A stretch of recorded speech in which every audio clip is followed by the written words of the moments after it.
Hello everyone, फिर से आप लोगों के सामने हाजिर हो गया हूँ ये क्राइम का घटना को लेकर क्राइम आइडियाज़ चैनल पर। तो आज जिस घटना को सुनाने जा रहा हूँ, इस घटना में सोमवार को शाम के वक्त पुलिस के पास एक सूचना मिलती है। अब एक व्यक्ति का बॉडी पड़ा हुआ था।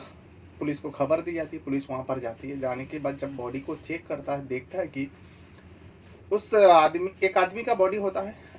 अट्टा कट्टा आदमी था, 35 साल उम्र था, और उस आदमी को गोलियों से छल्ली कर दिया गया था। यानी बहुत भारी दुश्मनी निभाई थी। एक दो गोली नहीं मारी गई थी, कई सारे गोली मारी थी। और ऐसा देख के लग रहा था जो ये व्यक्ति जो है कहीं ना कहीं बड़े मामले में जुड़ा हुआ है और दुश्मनी के चलते मर्डर हुआ है, या फिर कोई धनी व्यक्ति होगा, इससे कुछ डिमांड किया होगा, नहीं दिया होगा, फिर मार दिया होगा। पुलिस को ऐसे ही लगा। अब आदमी कौन है उसके बारे में नहीं पता था। फिलहाल पुलिस उस बॉडी को कब्जे में लेता है, पोस्टमार्टम के लिए भेज देता है और वहाँ पर उस इलाका में छानबीन करता है। लेकिन पुलिस का हाथ खाली लगता है। तभी लोगों से पूछताछ करता है तो कुछ लोगों ने बताया, हाँ, ये जो बॉडी मिली है इस इलाका में दो लड़का, नौजवान लड़का था। इस व्यक्ति को, क्योंकि 3 व्यक्ति को हम लोग ने जाते हुए देखा एक बाइक पर बैठकर, और ये व्यक्ति कहीं ना कहीं हम लोगों को लगता है उस बाइक पर बैठा हुआ था। हम लोग की नज़र पड़े, हम लोगों को लगा ये सब अनजान व्यक्ति, हम लोग जानते नहीं थे, पहचानते नहीं थे, और हम लोगों को इतना तो लग रहा है जो उन तीनों में से ये व्यक्ति एक ज़रूर होगा। अब पुलिस लोगों का कहने पर उस जगह पर छानबीन करता है तो वाकई जो कहीं ना कहीं सीसीटीवी मिल ही जाता है। तो सीसीटीवी में खंगालता है और पता चलता है, हाँ, लोगों ने जो कहा, 3 व्यक्ति एक ही बाइक पर सवार होकर जा रहा था। 2 नौजवान दिखता है और एक है जो व्यक्ति का बॉडी मिली है इसी को उम्र का दिख रहा था, अधेड़ उम्र का व्यक्ति था। अब फिलहाल उस बाइक के बारे में पता करता है, उन तीनों के बारे में पता लगवाता है। पता करते करते आखिरकार पुलिस को पता लगता है, उस बाइक का नंबर मालूम पड़ता है, और बाइक का नंबर से जब जांच पड़ताल आगे बढ़ाता है पुलिस, तो नंबर भी सामने आता है, किसका बाइक है वो भी सामने आता है, और कौन चला रहा था जो भी सामने आता है, कौन कौन बैठा हुआ था वो भी सब पुलिस के सामने आ जाती है। और पुलिस एक एक करके जब पूछताछ करता है, जब वो दोनों लड़का के पास जाता है जिन दोनों लड़का ने इस काम को अंजाम दिया था, उन दोनों लड़का ने पुलिस के ऊपर भी फायरिंग कर देते हैं। और जवाबी कार्रवाई में पुलिस का काम है, जवाबी कार्रवाई में पुलिस भी गोली चलाती है, और चलाने के बाद एक लड़का के पैर में गोली मारता है और उसे पकड़ लेता है। जब उसे पकड़ लेता है, उससे पूछताछ करता है, पूरा सच्चाई उगल देता है और अपने दोस्त का नाम भी बताता है, और मरने वाला कौन था, उसका खून का रिश्ता था, उसके बारे में भी सब कुछ बताता है और क्यों मारा। जब ये बात बताता है तो पुलिस को यकीन ही नहीं हो रहा था, जो आजकल का रिश्ता इतना कमज़ोर हो गया, जो छोटी छोटी बातों को लेकर, छोटी सी चीज़ को लेकर कोई किसी का इस तरीके से जान ले सकता है। तो आज इसी घटना को सुनाने जा रहा हूँ, आपको पूरा डिटेल दूंगा, कहाँ का है, कब का है, और कैसे आया सामने। दरअसल ये घटना है उत्तर प्रदेश का बिजनौर डिस्ट्रिक्ट का है। लेकिन सोमवार शाम को, जैसे कि मैं बताया पहले, किरतपुर टोलकिया इलाका में एक व्यक्ति का लाश मिलती है। शाम के वक्त लोगों को दिखाई देता है, लोग फ़ोन करते हैं, पुलिस आती है, लेकिन वो व्यक्ति कौन है पता नहीं था। अब उस व्यक्ति के जरिए ही धीरे धीरे ऐसा ऐसा पता करते करते लोग उस व्यक्ति के घर में आता है। मरने वाला व्यक्ति जिसका नाम होता है फारूक, 35 साल का उम्र होता है, 35 साल उम्र का फारूक था। अब शादीशुदा व्यक्ति था। अब घर में किसी को पता नहीं था। घर में जैसे ये बात पता चलता है जो फारूक की बॉडी मिली है, उसको गोली मारकर उसका हत्या कर दी गई, तो सबसे पहले जो रिएक्शन पत्नी का होती है, वो पत्नी दहाड़े मारकर रोने लगती है, छाती पीटने लगती है। अब किसी के भी लिए ये बहुत बड़ी मामला हो जाता, क्योंकि पति की अगर मौत हो जाए और इस उम्र में, जवान थे वो, तो पत्नी को तो रो रो के बुरा हाल। पुलिस आती है, पुलिस पूछताछ करता है, और पूछताछ करने के बाद जो मृतक है फारूक, उसका एक भाई भी है। भाई बताता है, नईम नाम होता है। नईम पुलिस वाले को कुछ बताता, अपने लोगों का नाम बताता, अपने ही भतीजे का नाम बताता है। जो मेरा एक भतीजा है मेहरबान, और उसका एक दोस्त है उमर, हमें 100% यकीन है उन दोनों ने ही मेरे भाई को मारा। अब मारा क्यों? जब तुम इतना यकीन के साथ कह रहे हो तो तुम्हें तो पता ही होना चाहिए, जो एक भतीजा अपने चाचा का जान क्यों लेगा, वो भी गोली मारकर। उसके पास पिस्टल कहाँ से आई? क्योंकि देसी पिस्टल से उसको मारा गया था। पोस्टमार्टम से ये पता चला और गोलियों से पता चला। तो नईम बताता है, कुछ दिनों से जो है मेहरबान और चाचा के बीच में कुछ अनबन चल रहा था। अब ये घर का मैटर है, कुछ अधूरी बात है, इस वजह से हम लोग ने इतना गौर नहीं किया और बताया नहीं। हम लोग ने भतीजे को भी समझाया था, मेहरबान को भी समझाया, क्यों चाचा से उलझता है, चाचा जब तेरे को पसंद नहीं करता है चाचा के घर में क्यों जाता है। लेकिन मेहरबान भी कहाँ सुनने वाला था, घड़ी घड़ी चाचा के पास घर में जाता है और आगे पीछे बात होती रहती। अब चाचा भतीजे की बात है तो हम लोग ने उतना ध्यान नहीं दिया, लेकिन भतीजा इतना हद तक गिर सकता है और इतना कुछ कर सकता हमें नहीं पता। और हमें लगता है चाचा नहीं, चाचा को जो मेरे भाई को मारने वाला मेहरबानी होगा और उसका दोस्त उमर। अच्छा ठीक है, अगर मेहरबान और उमर ने मारा हो, दोनों कहाँ? वो दोनों छुप गए थे।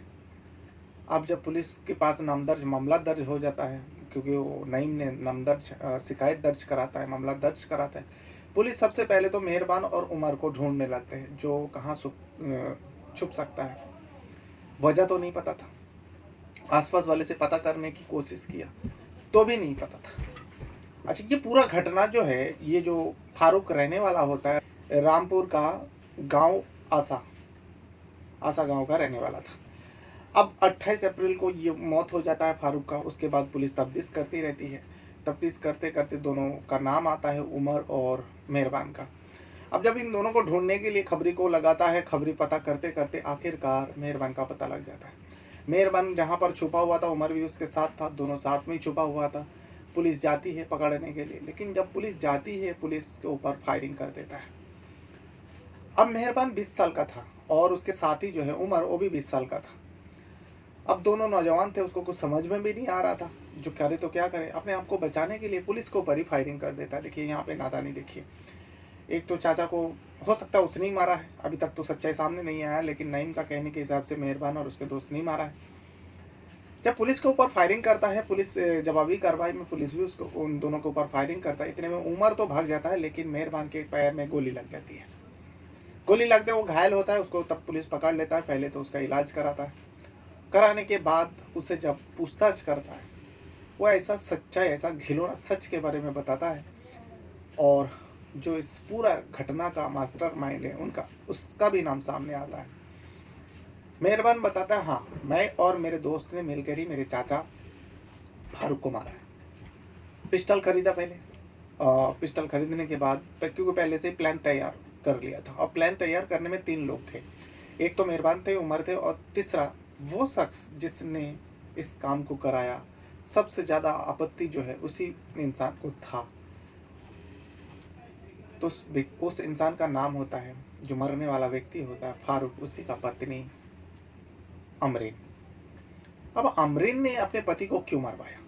पुलिस को पहले लगा तो शायद झूठ बोल रहा है, लेकिन जब फिर से दोबारा पूछताछ किया, तब मेहरबान बताता है आखिर वो अपने चाचा को क्यों मारा और अमरीन क्यों मरवाना चाहती थी, क्यों मरवा दिया। मरवाना चाहती तो थी, अब मार भी दिया। मेहरबान बताता है, जो मेरा और मेरे चाची के बीच में पिछले 5 सालों से अवैध संबंध है। बाकी खिलौना सच है ये। मेहरबान ये भी बताया, जो इस बारे में मेरे चाचा को भनक लग गया था, क्योंकि चाचा बाहर रहकर काम करता था और हम दोनों के बीच में चाची, जबकि मेहरबान से बहुत बड़ी है, चाची के साथ मेहरबान का अवैध संबंध बन जाता है। और आए दिन जो है मेहरबान चाची के पास ही रहता, चाची के कमरे में रहता, चाची के साथ रहता, चाची के हर ख्वाहिश को पूरी करता। जिस्मानी ख्वाहिश भी पूरी हो रही थी। चाची यहाँ चाचा को भूल चुके थे, यानी अपने पति को भूल चुके थे। ये दोनों पति पत्नी के जैसा रह रहे थे, अपने ही घर में थे। अब जब चाचा बाहर से घर आते हैं, तब उसे इसका भनक लगा, जो अमरीन का संबंध जो है मेरे भतीजे के साथ कुछ ज़्यादा ही है और ज़्यादा नज़दीकिया है। उसने गौर किया, गौर करने के बाद उसे लगा वाकई ये गलत काम है, ये लोग दोनों के बीच में संबंध है, इसे रोकना चाहिए।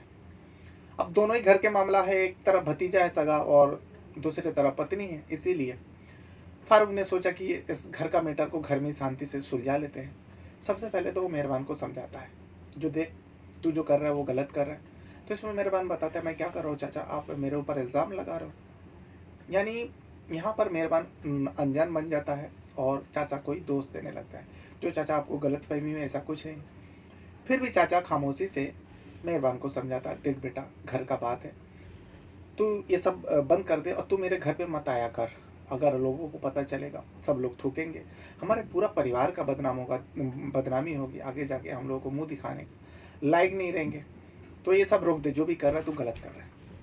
अब चाचा ने अच्छे से भतीजे को समझाया, बेटे जैसा है, लेकिन इसको कहाँ समझ में आने वाला था। ये तो अंधा हो चुका था चाची के अवैध संबंध, चाची के प्यार में।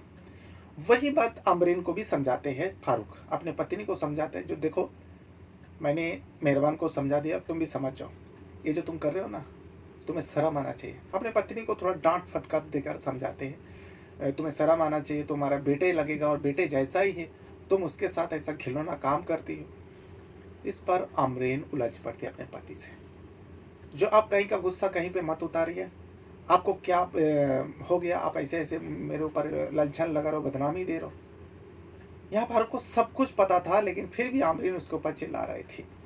फारूक खामोश हो जाता है और फारूक फिर भी मना करते हैं, जो देखो आइंदा मेरे भतीजे से मिलने की कोशिश मत करना और उसको घर पर आने नहीं देना। ऐसा ना हो मैं घर से चला जाऊँ तो तुम फिर से उसको बुलाने लगो। जो हुआ जाने दो, इस बात को यहीं ख़त्म करते हैं। पति का काम था समझाया, लेकिन ये दोनों कहाँ समझने वाले थे, अमरीन और मेहरबान।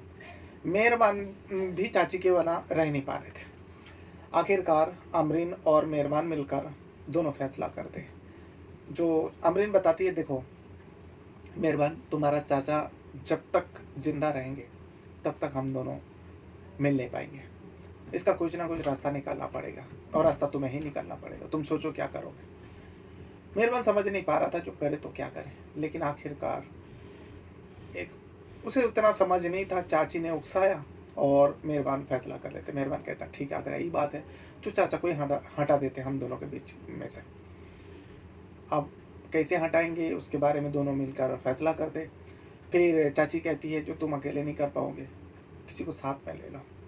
मेहरबान का एक करीबी दोस्त है, उसका बचपन का साथी है, दोनों में वो भी बचपना ही है, 20 साल का उम्र है उसका।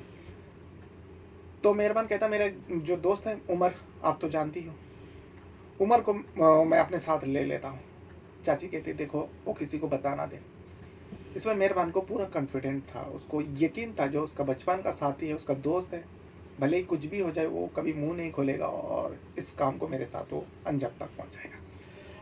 मेहरबान अपने दोस्त उमर को सारी बात बताता है, जो देख भाई ऐसा ऐसा है, अब मेरे चाचा जो है हम दोनों के बीच का कांटा बन गया, तो उसे हटाना पड़ेगा। चाची भी कहती है जो उसे हटा दो। उमर कहता है ठीक है भाई, बात तो सही है, तेरे चाचा को तू हटा देगा, लेकिन कैसे, किस तरीके से मारेगा। आजकल का दौर है ना, पुलिस को पता लग ही जाता है। तो फिर दोनों बचपना एक फैसला करता है, दोनों कहता है क्यों ना किसी जगह से पिस्टल खरीदे जाए और पिस्टल से तेरे चाचा को मारकर, गोली मारकर हत्या कर दिया जाए। जहर वगैरह देंगे तो घर वाले के ऊपर ही शक होगा, इसीलिए गोली मार देंगे तो लगेगा लूटपाट के इरादे से हुआ या किसी के साथ दुश्मनी हो। गोली हमारे पास तो आएगा नहीं, बंदूक तो हमारे पास आएगी नहीं, तो पुलिस का शक जो है हमारे ऊपर नहीं आएगा। दोनों ने फैसला करता है, दोनों फिर पिस्टल खरीदता है और खरीदने के बाद मौके का तलाश करता है। फिर एक दिन मौका मिल जाता है, मेहरबान जो है बहला फुसला कर, उमर भी साथ में था, बहला फुसला कर अपने चाचा फारूक को लेकर एक जगह पे जाता है। उस जगह का नाम होता है, बहला फुसलाकर अपने चाचा को बाइक पर बिठाता है और ले जाता है रामपुर आसा गांव में। आसा गांव में ले जाने के बाद वहां पर उमर और मेहरबान मिलकर चाचा के ऊपर ताबड़तोड़ फायरिंग करता है, और फायरिंग करने के बाद उसी झाड़ियों में, जंगलों के जैसा था, जंगल जैसा था रामपुर आसा गाँव में, उस जंगल में फेंक कर दोनों फरार हो जाता है। यहाँ छुप जाता है ताकि मामला ठंडा पड़ जाए, क्योंकि लोगों को पता ही चाचा का बॉडी मिलेगा, तफ्तीश होगी। लेकिन जांच पड़ताल में बाइक का भी नंबर से पता लग जाता है और बाइक को भी कब्जे में ले लेता है, पिस्टल भी ले लेते हैं, पिस्टल भी बरामद कर लेते हैं। और उमर को तो पकड़ ही लिया था, लेकिन उमर के कहने पर, जो मेहरबान को पकड़ लिया था लेकिन उमर छुप गया था, लेकिन मेहरबान के कहने पर पुलिस जगह जगह में दबिश दे रहे, उमर कब तक और कहाँ छुप सकता है। तो ये वो पूरा घटना है जो सोमवार को घटी थी, लेकिन कल देर रात को ये पूरा सच्चाई पुलिस प्रेस कॉन्फ्रेंस करता है और पूरी बात बताता है, जो इस वजह से फारूक के मौत हुआ था। और फारूक के मौत के पीछे जो सबसे बड़ा वजह है अवैध संबंध उसी के पत्नी का अपने ही भतीजे के साथ। बहरहाल अपने साथ-साथ अपना परिवार का भी बहुत ज़्यादा ख़्याल रखिएगा। इस वीडियो को यहाँ तक देखने के लिए आपका बहुत-बहुत धन्यवाद करता हूँ। कुछ कहना है, कुछ बताना है, इस वीडियो के बारे में कुछ बताना है, कोई केस है उसके बारे में बताना है, तो वीडियो के कमेंट बॉक्स में आप अपना राय ज़रूर दीजिएगा और आप कहाँ से वीडियो देखते हो उसके बारे में भी लिखेंगे तो हमें अच्छा लगेगा। वीडियो छोड़ने से पहले एक लाइक ज़रूर कर दिया करें। चैनल पर पहली बार है तो चैनल को भी सब्सक्राइब कर लीजिएगा। वीडियो को यहाँ तक देखने के लिए आप लोगों का बहुत-बहुत धन्यवाद करता हूँ। Thank you very much.